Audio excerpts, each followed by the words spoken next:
حیرت اور خوف کا شدید دھچکا لگا۔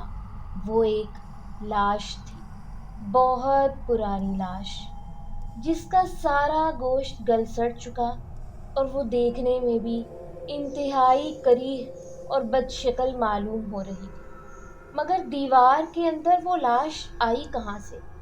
یقیناً جس شخص نے اس کو قتل کیا ہوگا، اس نے ہٹ تعمیر کرتے وقت لکڑی کی دو پرتوں کے درمیان اسے پھنسا کر کیلوں کے ذریعے اس دیوار میں چنوا دیا ہوگا۔ میں بھاگتا ہوا گھر واپس گیا اور بابا کو لاش کی برآمدگی کی اطلاع کی۔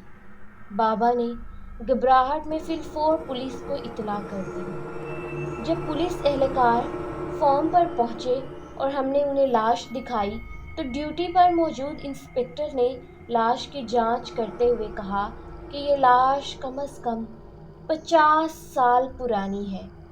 پولیس نے ضروری قانونی کارروائی کرنے کے بعد لاش کو تحویل میں لیا اور سرکاری سرد خانے تک پہنچا دیا۔ پولیس نے ہم سے فارم کے سابق مالک سے متعلق قواعد طلب کیے اور بابا نے انہیں فارم کی فروخت کی دستاویزات فراہم کر دی۔ اس کے بعد المختصر یہ کہ لاش کے پوسٹ مارٹم کے بعد اتنا ہی معلوم ہو پایا کہ وہ لاش ایک جوان عورت کی تھی اور اس کے مرنے کی ممکنہ وجہ دم گھٹنا ہو سکتی ہے۔ بقول ڈاکٹرز اس عورت کو یقیناً بے ہوشی کی حالت میں ہی دیوار میں چنوا دیا گیا ہوگا اور ہوش میں آنے پر اس نے گھبراہٹ میں دیوار سے نکلنے کی بہت کوشش کی ہوگی، بہت ہاتھ پاؤں چلائے ہوں گے مگر نہ نکل سکی اور دم گھٹنے سے ایک بھیانک اذیت ناک موت کا شکار ہو گئی۔ اس کے چند دن بعد وہ پراسرار لاش سرد خانے سے غائب ہو گئی اور پولیس کو فارم کے سابق مالک کا بھی کوئی سراغ نہ مل سکا۔ لیکن چند روز بعد پھر سے فارم میں وہی لکڑی خریدنے کی آوازیں آنا شروع ہو گئیں اور بیٹا پھر شاید ہی کوئی دن ایسا ہو کہ میں نے اس مکروہ لاش کو فارم میں کہیں کسی کونے کھدرے میں دیوار خریدتے نہ دیکھا ہو۔ وہ بہت خطرناک افریت ہے جو نفرت کی آگ میں جھلس رہی ہے، لیکن میں نے اور بابا نے اس افریت سے بچے رہنے کا ایک طریقہ دریافت کر لیا اور وہ تھا اسے یکسر نظر انداز کر دینا۔ بھلے وہ افریت جان لیوا مخلوق ہے مگر وہ اسی صورت انسان پر حملہ اور اس کا تعاقب کرتی ہے جب کوئی اس کی طرف متوجہ ہو، اس کی طرف دیکھے یا اس پر حملہ کرنے کی کوشش کرے۔ میں نے تب سے اب تک یہی روٹین اپنائی ہوئی ہے کہ جب بھی کبھی مجھے فارم میں کہیں لکڑی خریدنے کی آوازیں سنائی دیتی یا اس افریت کی جھلک نظر آتی تو میں اسے یکسر نظر انداز کر کے وہاں سے ہٹ جاتا اور اپنے کام میں مگن ہو جاتا۔ اس طرح دوبارہ کبھی مجھ پر حملہ نہیں ہوا۔ بیٹا وہ افریت لکڑی اس لیے خریدتی ہے کہ اس کی موت بھی لکڑی خریدتے خریدتے کھرچتے ہوئے ہوئی تھی، اور حملہ اس لیے کرتی ہے کہ اس کا قاتل بھی اسی فارم سے تعلق رکھتا تھا۔ اب اس افریت کی نظر تم پہ پڑ چکی ہے، وہ آسانی سے تمہارا پیچھا نہیں چھوڑے گی۔ شاید وہ تمہارے گھر اور اسکول تک بھی تعاقب کرے، لیکن یہ تعاقب زیادہ لمبا عرصہ نہیں چلے گا بشرطے کہ تم اسے مسلسل نظر انداز کرنے کی عادت اپنا لو۔ لیکن ایسا کرنا شاید تمہارے لیے کہیں زیادہ مشکل ہو کیونکہ تم ایک لڑکی ہو اور دوسرا کم عمر ہو۔ چچا بولتے جا رہے تھے اور میں خاموشی سے سنتی ہی جا رہی تھی۔ مجھے یہ سب ایک بھیانک خواب جیسا لگ رہا تھا اور میں اس وقت کو کوس رہی تھی جب میں نے اس منحوس فارم ہاؤس میں قدم رکھا تھا۔ ساتھ ہی میں نے دل ہی دل میں یہ فیصلہ کر لیا کہ اب کبھی چاچو کے ہاں نہیں جاؤں گی۔ وہ چھوٹا سا ایڈونچر میرے لیے زندگی موت کا مسئلہ بن چکا تھا۔ اس شام ہم گھر واپس لوٹ آئے اور تبھی سے میرے لیے خوف و وحشت کا نیا دور شروع ہو گیا۔ اس رات میں نے حسب معمول ہوم ورک مکمل کرنے کے بعد میں نے اگلے دن کے لیے اسکول بیگ تیار کیا اور سونے کے لیے لیٹی۔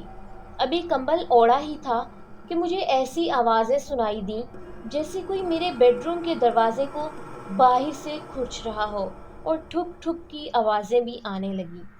ساتھ ہی مجھے ایسی آوازیں سنائی دینے لگی کہ جیسے کوئی کھڑکی کے شیشے پر انگلی سے دستک دے رہا ہو۔ میں نے چاچو کی ہدایت پر عمل کرتے ہوئے سختی سے آنکھیں بھیج لی اور کمبل کو خوب اچھی طرح اپنے گرد لپیٹ لیا اور آیات کا ورد کرتے ہوئے سونے کی کوشش کرنے لگی۔ کافی دیر تک وہ مکروہ آوازیں سنتے سنتے میری آنکھ لگ گئی۔ خواب میں نے دیکھا کہ میں پتھروں سے بھری ایک نیم تاریک وادی میں ننگے پاؤں بھاگ رہی ہوں اور وہی خونی عفریت میرا پیچھا کر رہی ہے۔ نوکیلے پتھر لگنے سے میرے پاؤں زخمی ہو رہے ہیں اور ان سے خون بہتا ہوا زمیں پر میرے قدموں کے نشاں بنا رہا ہوتا ہے۔ اچانک ایک پتھر سے ٹھوکر لگتی ہے اور میں منہ کے بل گر جاتی ہوں۔ آن کے آن میں وہ عفریت میرے سر پہ پہنچ جاتی ہے اور اپنے نوکیلے پنجوں سے میرے جسم کا ایک ایک عضو ادھیڑ کے رکھ دیتی ہے۔ یہ خواب دیکھ کے خوف کے مارے میری آنکھ کھل گئی۔ میں پسینے میں شرابور تھی اور میرا جسم پوری طرح کانپ رہا تھا۔ مجھے یہ بات گھر میں سب سے چھپا کے رکھنی ہوگی۔ جو کچھ بھی ہو جائے میں کبھی نہیں چاہوں گی کہ وہ عفریت میرے گھر میں کسی اور پر بھی مسلط ہو جائے، میں نے جاگتے ہی سوچا۔ اس کے بعد سے یہ معمول بنتا چلا گیا۔ مجھے گھر، اسکول، کار، غرض ہر جگہ اس بلا کے کھرچنے کی آواز سنائی دیتی اور چند مرتبہ تو اس کی جھلک بھی سنائی دی، لیکن میں نے ہر مرتبہ دل پہ جبر کر کے اسے نظر انداز کرنا جاری رکھا۔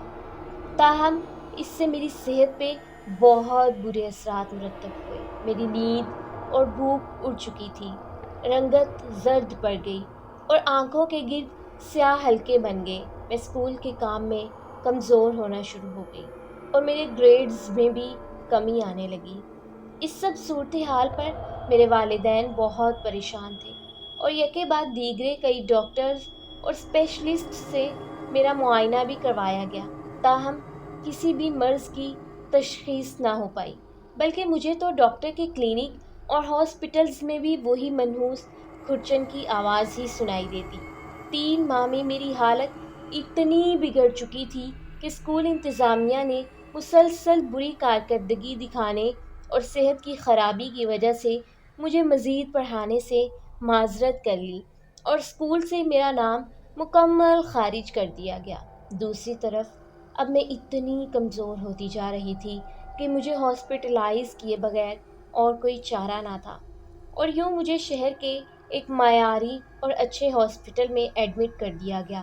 میرے پورے خاندان پر میری وجہ سے پریشانی اور تکلیف کا نیا دور شروع ہو چکا تھا اور مجھے اس بات کی بھی الگ ہی شرمندگی تھی۔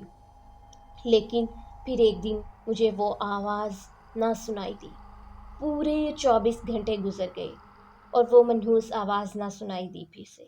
کیا میری تکلیف کے اختتام کا وقت آن پہنچا ہے؟ کیا وہ عفریت میرا پیچھا چھوڑ چکی ہے یا پھر میں اب موت کے اتنے قریب ہوں کہ مزید کوئی خوف مجھے تکلیف نہیں دے پا رہا؟ اگلے روز میں نے سوچا، لیکن 3 دن گزر گئے اور مجھے پھر وہ آواز دوبارہ نہ سنائی دی۔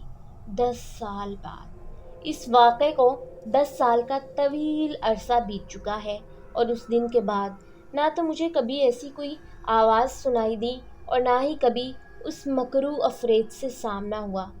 جس دن سے مجھے وہ آوازیں بند آنا ہوئی تھیں، اسی دن سے میری طبیعت بھی سنبھلنا شروع ہو گئی اور مزید 1 ہفتہ ہاسپٹل میں گزارنے کے بعد مجھے صحت بہتر ہو جانے پر ڈسچارج کر دیا گیا تھا۔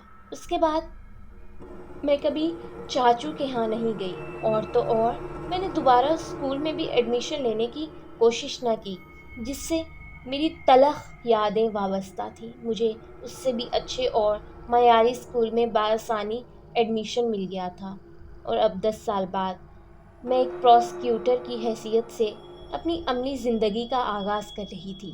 چاچو نے 1 سال قبل اپنا فارم اور گھر کسی کنسٹرکشن کمپنی کو اچھے داموں فروخت کر دیا، جنہوں نے فارم کو مسمار کر کے فارم اور اس کے ارد گرد کی وسیع زمین پر ایک ہاؤسنگ سوسائٹی کی بنیاد رکھ دی۔ چاچو نے ہمارے ہی شہر میں ایک گھر اور چند دکانیں خرید لی تھیں۔ بقول ان کے اس عمر میں مجھ سے اب زیادہ محنت والا کام نہیں ہوتا۔ مجھے اس کمپنی، اس کے کارکنان اور اس ہاؤسنگ سوسائٹی میں کچھ عرصے بعد مکان خریدنے والوں سے دلی ہمدردی ہے، کیونکہ وہ سب نہیں جانتے کہ بہت جلد ان کے ساتھ کیا کچھ ہونے والا ہے۔ یہاں کہانی ختم ہوتی ہے۔ ہمارے چینل کو سبسکرائب کیجیے، لائک کیجیے اور شیئر کرنا مت بھولیے گا۔